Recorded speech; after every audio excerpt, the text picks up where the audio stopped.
Hello everyone. तो आज हमारे साथ हैं देव कुमार मिश्रा और इनका निमसेट 2026 में ऑल ओवर इंडिया रैंक 19 आया है। तो सबसे पहले तो देव आपको बहुत बहुत कॉन्ग्रेचुलेशंस इस रैंक को अचीव करने के लिए। Okay sir, thank you sir, thank you. कैसा लग रहा है देव, ये बताइए सबसे पहले तो इस रैंक को अचीव करने के बाद कैसा फील हो रहा है? सर जब पेपर देकर आया था सर तो इतने उम्मीद नहीं थी सर कि तिरछी की उम्मीद नहीं थी। पेपर जब बाहर आया तो लोगों ने बताया कि हार्ड आया था, तो सर लग रहा था कि MNIT इलाहाबाद मिल जाएगा, वारंगल मिल जाएगा या कुछ और मिल जाएगा, पर तिरछी की उम्मीद नहीं थी। और इस रैंक की तो सर बिल्कुल भी उम्मीद नहीं थी सर। इस रैंक की बिल्कुल भी उम्मीद नहीं थी। बिल्कुल। हाँ, बिल्कुल भी उम्मीद नहीं थी इस रैंक की सर। अच्छा, बिल्कुल अनएक्सपेक्टेड रैंक है आपके लिए ये। तो थोड़ा सा देव अपने बारे में हाँ, यस बताइए सर। सबको कि आप कहाँ से हैं और कौन सा कोर्स आपने किया था और आपका ये फाइनल ईयर था या ड्रॉप ईयर था। आपकी स्कूलिंग कहाँ से हुई है, थोड़ा सा डिटेल में बताइए। Hello everyone, my name Dev Kumar Mishra. मैंने अपना क्लास 10th और 12th दोनों बदायूं अपने टाउन से करी था सर, बिसौली से। उसके बाद सर मैंने BCA में एडमिशन लिया। मन तो सर बीटेक करने का था, पर चांसेस नहीं हो पाए सर बीटेक करने के, तो फिर मैंने BCA में एडमिशन ले लिया था उसी साल।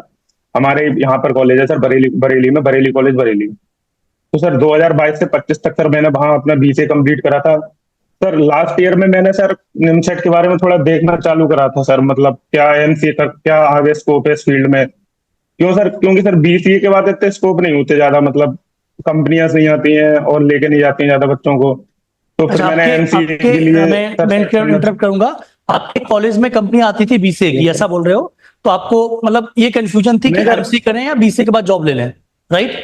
हाँ, यस सर, यस सर।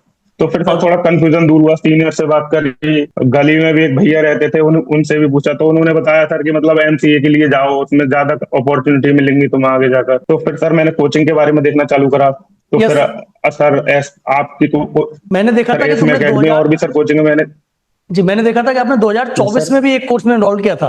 आप उस टाइम से थोड़ा सर्च कर रहे थे बट प्रिपरेशन हाँ, नहीं किया आपने, राइट? हाँ, उस लेवल की प्रिपरेशन नहीं हाँ, की। प्रिपरेशन नहीं करी थी सर। हाँ, यस सर। ऑलराइट। तो 2025 में मैंने एग्जाम देखना दिया था चालू कि नहीं करा दिया था। था आपने? नहीं सर, उस साल एग्जाम नहीं दिया था सर मैं। अपीयर नहीं हुए फिर, आपने क्या ऐसा हाँ लगा आपको कि नहीं, आपने डिसाइड कर लिया कि अब मुझे ना 2026 में ड्रॉप लेके तैयारी ही करनी है? सर, मैं मेरा ये था सर, अगर मुझे इस फील्ड में अगर आगे बढ़ना है सर, पेपर तो चलो सर एक चीज होती है, अच्छे कॉलेज में जाना तो सर सभी का सपना होता है। बट सर अगर हम इस फील्ड में आगे बढ़ रहे हैं तो सर हमारा मेनली इंटरेस्ट भी होना चाहिए सर कंप्यूटर फील्ड में। मान लो हम MCA भी अगर कहीं से अच्छी कॉलेज से भी कर लें और सर इंटरेस्ट नहीं है तो सर उसका कुछ फायदा नहीं होगा। कोई फायदा तो नहीं सर होगा। मैंने थोड़ा बहुत। हाँ, फिर सर मैंने थोड़ा 2-3 महीने गैप लेने के बाद सर थोड़ा कोडिंग वगैरह के ऊपर ज्यादा ध्यान दिया सर। फिर मुझे लगा कि हाँ, मेरा इसमें अच्छा कर सकता हूँ, इंटरेस्ट है मेरा। तो फिर सर मैंने निमसेट की फुल प्रिपरेशन करनी चालू कर दी थी सर। उसके बाद से अगस्त से सर प्रिपरेशन अच्छे से करनी चालू कर दी थी सर।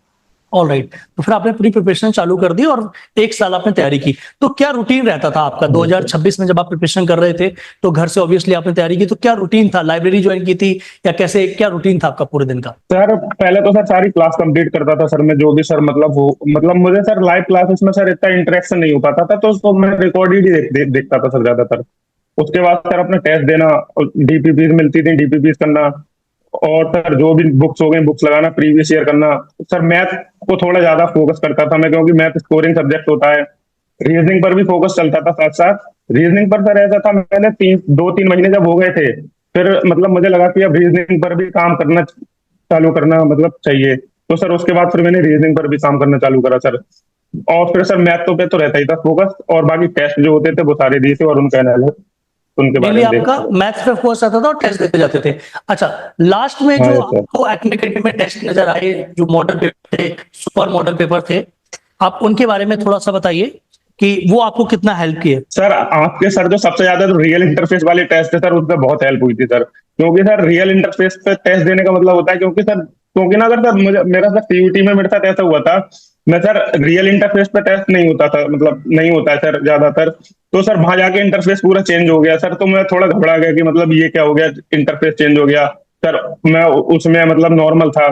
तो सर जो रियल इंटरफेस वाले जो टेस्ट हुए थे और एंड में जो भी सारे टेस्ट हुए थे सर, वो बहुत अच्छा, बेनिफिशियल हुए, और खासकर तो सर रियल इंटरफेस वाले टेस्ट तो सर बहुत ही ज्यादा बेनिफिट करा था सर उन्होंने। पहले से ही सर तैयार हो गया था कि ऐसा इंटरफेस आने वाला है। ऑलराइट, सॉरी ये कॉल आ रहा था।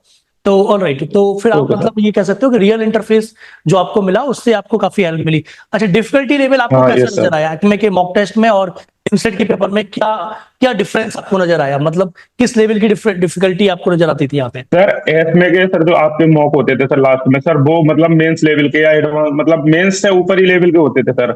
क्योंकि सर निमसेट भी जो होता है सर पेपर, वो भी मेंस लेवल का ही होता है। ये नहीं कह सकते सर एडवांस का होता है, क्योंकि एडवांस तो सर बहुत ही हायर हो जाता है, उसका तो अलग ही वो है। एडवांस सर नहीं मेंस बोलेंगे। से एडवांस तो सर बिल्कुल नहीं सर, मेंस से ऊपर लेवल रहता था सर आपके जो टेस्ट होते थे। और जो निमसेट में का भी पेपर आया था इस बार सर, वो उसी लेवल के टेस्ट रहते थे सर। उसमें भी हमें ढूंढने पड़ते थे, इजी क्वेश्चन भी होते थे कुछ, क्योंकि सर पेपर में भी इजी आते हैं सर 5 6 10 क्वेश्चन। तो सर वो पूरा मिक्सअप बढ़िया करके रहता था सर पूरा टेस्ट मतलब। ऑलराइट, तो मुझे ये बताइए जैसे आपके एक्मे एकेडमी के मॉक्स में क्या स्कोर चल रहा था, मतलब कितना स्कोर आता था? सर मेरा सर अराउंड स्कोर सर 550 600 के अप्रोक्स रहता था। मतलब कुछ टेस्ट में 600 प्लस भी जाता था, जो इजी थोड़े टेस्ट होते थे मतलब। और सर बाकी सर सिर्फ 550 से ऊपर ही रहते थे सर ज्यादातर टेस्ट में नंबर सर। ऑलराइट, मतलब सारे टेस्ट में 500 550 के आसपास रहते थे। और अभी आपके नंबर कितने बने 2026 के एग्जाम में? हेलो। 2026 के एग्जाम में आपके कितने मार्क्स बने? ठीक है, तो अभी आपके 2026 के एग्जाम में कितने मार्क्स बने? सर मेरे 430.5 मार्क्स बने थे सर। 430.5। 5। ऑलराइट, तो क्या क्या प्लान है आगे? एनआईटी तिरछी तो आपको मिलने वाला है, किस फील्ड में आगे जाने का अपना प्लान कर रहे हो? क्या अच्छा क्या फ्यूचर प्लान है आपका? सर, मेरा सर जो अब मैंने मतलब उस टाइम पर जो मैंने ड्रॉप लिया था, तो सर स्टार्टिंग में मेरा फोकस थोड़ा वेब वेब की तरफ ज्यादा है सर। एआई को इंटीग्रेट करके सर उसमें वेबसाइट में जो चीजें होती है सर, उसकी तरफ मेरा फोकस ज्यादा है। तो सर मैं एमसीए में भी सर उसी पे फोकस करूंगा सर अच्छा, ज्यादा। मतलब मेरा जो मेन कोर फील्ड होगा सर।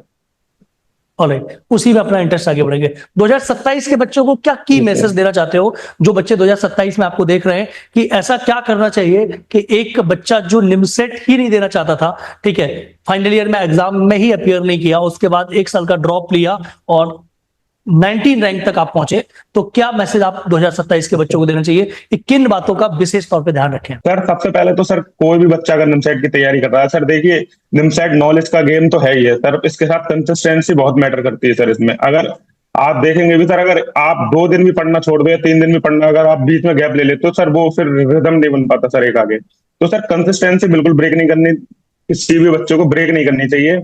मैथ्स कोर सब्जेक्ट है, उस पर बहुत फोकस करना चाहिए, क्योंकि स्कोरिंग सब्जेक्ट भी होता है सर। बल्कि इस साल के पेपर में तो अगर कोई बच्चा खाली मैथ ही मैथ कर आता तो उसका सिलेक्शन आराम से हो जाता। पर रीजनिंग को भी साथ लेकर चलना चाहिए, क्योंकि अगर मैथ हार्ड आएगी तो सर रीजनिंग बचा सकती है सर। और कंप्यूटर तो सर होता ही है, कंप्यूटर पे तो आपको कमांड सीयूटी के संग हो ही जाएगी। बस ये कंसिस्टेंसी करनी है, लाइव क्लास नहीं छोड़नी है, कोई क्लास नहीं छोड़नी है, कोई टेस्ट नहीं छोड़ना है, एनालिसिस नहीं छोड़ना है। टेस्ट जितने हो सके उतने देने हैं, मतलब अनलिमिटेड टेस्ट दे दो, जितने हो सके उतने टेस्ट दे दो सर।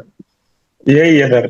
बिल्कुल सही बात है जो भी इसने बताया देव कुमार मिश्रा ने, जो कि एक्मे एकेडमी के आर्मी कोर्स में इनरोल्ड थे ये, और इन्होंने काफी अच्छे से आपको गाइड किया कि अपना प्रॉपर प्लान होके ही अपनी प्रिपरेशन करना चाहिए, कि भाई कुछ भी हो जाए, अब मुझे ना तो लेक्चर्स मिस करने हैं ना टेस्ट मिस करने हैं, प्रॉपर ज्यादा से ज्यादा टेस्ट देने हैं। और कंसिस्टेंसी है, क्योंकि निमसेट का एग्जाम एक दिन का एग्जाम नहीं है। बच्चा मई जून से स्टार्ट करता है, जुलाई से स्टार्ट करता है, अगस्त से स्टार्ट करता है, और अगले साल जून तक लगा रहता है। शायद ही कोई ऐसा एग्जाम होगा जो इतना समय मांगता है। अगर आईटी जेई की भी कोई बच्चा तैयारी करता है तो वो जनरली आप कह सकते हो मई जून जुलाई से स्टार्ट होती है और जनवरी फरवरी में वो प्रिपरेशन कहीं ना कहीं एंड हो जाती है, ठीक है। बट निमसेट का एग्जाम बिल्कुल प्रिपरेशन में पेशेंस मांगता है। सबसे इंपॉर्टेंट ये एग्जाम पेशेंस मांगता है। जून में गर्मी में आपका एग्जाम होना है, ठीक है। प्रॉपर आपने अगर 10 दिन 15 दिन या कह सकते हो 5 दिन भी पढ़ाई छोड़ी तो आपको ऐसा फील होगा कि आप फिर से शुरू कर रहे हैं, फिर से नया शुरू कर रहे हैं। तो ये देव कुमार मिश्रा थे, इन्होंने अपना एक्सपीरियंस शेयर किया।